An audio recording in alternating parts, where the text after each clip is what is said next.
Alhamdulillah wassalatu wassalamu ala Rasulillah. Saudaraku fillah rahimani wa rahimakumullah. Banyak orang sering membicarakan tentang ulama, terutama yang ditanya tentang siapakah yang dimaksud dengan ulama su, ulama yang buruk, ulama yang jahat. Dan ini dijawab oleh Al-Imam Ibnu Qudamah rahimahullah di dalam kitab beliau Mukhtasar Minhajul Qasidin, bahwa ulama su mereka adalah yang menjadikan tujuan dakwahnya, tujuannya di dalam menuntut ilmu adalah mencari kesenangan dunia agar mendapatkan kedudukan di hati pengikut dan jamaahnya. Itulah ulama su.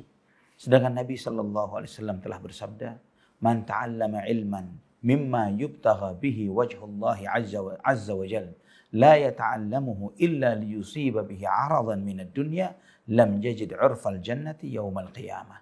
Sesungguhnya, kata Nabi SAW, barang siapa yang menuntut ilmu, yang harusnya ini adalah ilmu agama, yang semestinya tujuannya adalah mencari ridhonya Allah SWT, untuk melihat wajah Allah SWT kelak di surga. Dan dia tidak menuntut ilmu itu kecuali dengan untuk mendapatkan sebagian dari kesenangan dunia, maka dia tidak akan mencium bau surga.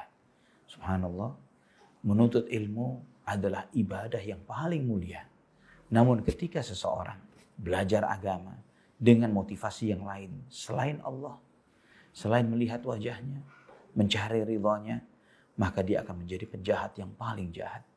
Bahkan Al-Imam Al-Ghazali dalam Bidayatul Hidayah, beliau sampai menyatakan bahwa ulama su ini ketika di masa dia belajar agama, semakin dia memiliki niat yang buruk, semakin dia ingin mencari dunia dengan ilmu yang dia pelajarinya, maka ibarat perumpamaan tentang ulama su ini sama seperti seorang perampok yang semakin dia belajar agama, semakin dipersenjatai dengan senjata yang lebih canggih dan yang lebih hebat.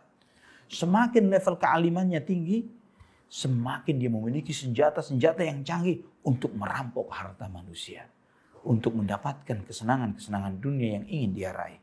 Saudaraku fillah rahimani wa rahimakumullah. Juga di dalam hadis yang lain, Nabi SAW bersabda, "Man ta'allama al-ilma liyubahiya bihi al-ulama aw yumariya bihi sufaha aw yusrifa bihi wujuhan nasi ilaihi fahuwa finnar." Barang siapa yang menuntut suatu ilmu tujuannya untuk membanggakan dirinya di hadapan para ulama, tujuannya adalah supaya menunjukkan dia orang pintar dan membodoh-bodohkan orang awam, tujuannya adalah supaya manusia melihat kepada dirinya, nih orang alim dan orang pintar, maka kata Nabi SAW bahwa orang itu di dalam api neraka. Saudaraku fillah rahimani wa rahimakumullah, Allah subhanahu wa ta'ala tidak menerima satu niat apapun untuk menuntut ilmu kecuali niat karena Allah subhanahu wa ta'ala. Niat yang lain tertolak. Ini di antara hal yang paling mendasar dari siapakah ulama su dan bukan ulama su. Apa motivasi dakwahnya? Karena apa dan karena siapa?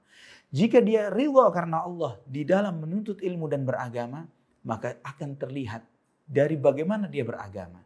Bagaimana seorang yang ikhlas dalam beragama, yang melakukan beragamanya karena Allah? Pertama, motivasi utamanya adalah ikhlas karena Allah. Kedua, mengikuti Rasulullah SAW.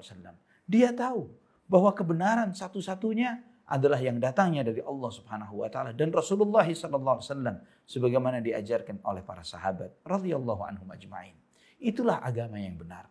Maka dia tidak akan mengajak manusia kepada organisasi A, B, C, mazhab ini, manhaj ini dan itu, tidak mengajak kepada warna-warni yang beragam di dalam beragama.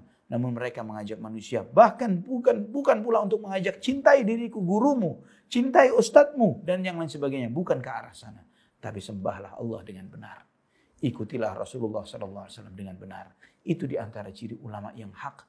Ulama alim Rabbani yang mengajak kepada manusia untuk masuk ke dalam agamanya Allah dan ridhonya Allah subhanahu wa ta'ala.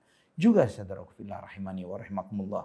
Di antara ciri yang lain dari ulama yang dikenal dengan ulama su adalah mereka yang bergegas di dalam berfatwa. Seperti gendang yang setiap ada sesuatu dia cepat menabuh, cepat berbunyi. Sedangkan dia tidak ta'anni, tidak berhati-hati, tidak tathabbut, tidak tabayyun dan bergegas berkomentar. Sedangkan innas sam'a wal basara wal fuada kullun ulaika kana anhu mas'ula, bahwa pendengaran, penglihatan dan hati semuanya bakal ditanya oleh Allah Subhanahu wa taala. Allah pasti akan bertanya kepada kita, kenapa kita berfatwa seperti ini? Kenapa kita berpendapat seperti itu dan lain sebagainya? Ketika seseorang berpendapat dengan hawa nafsunya, maka dia adalah di antara ciri dari ulama su. Ikhwatal iman, rahimani wa rahimakumullah. Al-Imam Ibnu Qudamah rahimahullah, di dalam Mukhtasar Minhajul Qasidin, beliau menyampaikan bagaimana sebagian salafun saleh terdahulu, mereka ketika ditanya tentang satu agama, tentang satu permasalahan agama, mereka mengatakan, jangan tanya saya, tanya si fulan, tanya si fulan, tanya si fulan. Sampai kembali kepada yang pertama yang ditanya. Sampai Abdurrahman bin Abu Layla rahimahullah, beliau sampai mengatakan, di masjid ini saya bertemu dengan 120 orang sahabat Rasulullah SAW. Siapa? 120 orang sahabat Rasulullah SAW. Setiap mereka ditanya tentang sesuatu yang lain, tentang suatu fatwa, ya, mereka menunjuk kepada yang lain. Tanya si fulan, tanya si fulan, tanya si fulan. Mereka berharap bukan dirinya yang menjawab, tapi mengharap saudaranya sesama sahabat Rasulullah SAW sampai kembali kepada diri mereka sendiri, kepada orang yang pertama. Dan ikhwatal iman. Kemudian Abdurrahman bin Abi Layla mengatakan, namun apa yang terjadi saat ini? Berapa banyak orang yang mengaku dirinya berilmu. Dengan gampangnya dia menjawab pertanyaan-pertanyaan, permasalahan-permasalahan besar, yang bahkan menyangkut keamanan sebuah negara, pertumpahan darah, dan yang semisalnya. Sedangkan masalah-masalah itu, jika ditanyakan kepada Umar ibn Khattab radhiyallahu an, Umar akan mengumpulkan ashabul badar, para sahabat yang ikut perang Badar, agar mereka memberikan jawaban yang tepat. Ikhwatal iman, rahimani wa rahimakumullah. Juga di antara ciri dari ulama yang hak, yang membedakan mereka dari ulama su, adalah mereka berusaha memperbaiki amal ibadah mereka. Jangan sampai amal ini rusak dengan kotoran-kotoran hati. Karena nambah amal itu mudah. Tapi menjaga agar amal itu diterima oleh Allah. Dijaga keikhlasannya. Dijaga agar tidak muncul rasa riya, ujub, dan sum'ah di dalam hati. Ini adalah permasalahan yang paling berat. Sampai Sufyan Ats-Tsauri rahimahullah, sampai beliau mengatakan, ma'alajtu syai'an ma'alajtu ala niyati. Tidaklah aku memperbaiki sesuatu yang lebih berat ketimbang aku memperbaiki niat yang ada di dalam hati. Juga ikhwatal iman rahimani wa rahimakumullah, di antara ciri yang membedakan ulama yang benar dibandingkan dengan ulama yang su adalah berusaha memahami apa hikmah di balik amalan yang Allah Subhanahu wa taala syariatkan. Walaupun hikmah terbesar di dalam setiap amalan adalah ibadah. Hikmah terbesar adalah ibadah, agar kita tunduk kepada Allah Subhanahu wa taala. Namun ketika kita tidak bisa menemukan rahasia dan hikmah di balik sebuah ibadah, bukan berarti kita meninggalkan ibadah itu.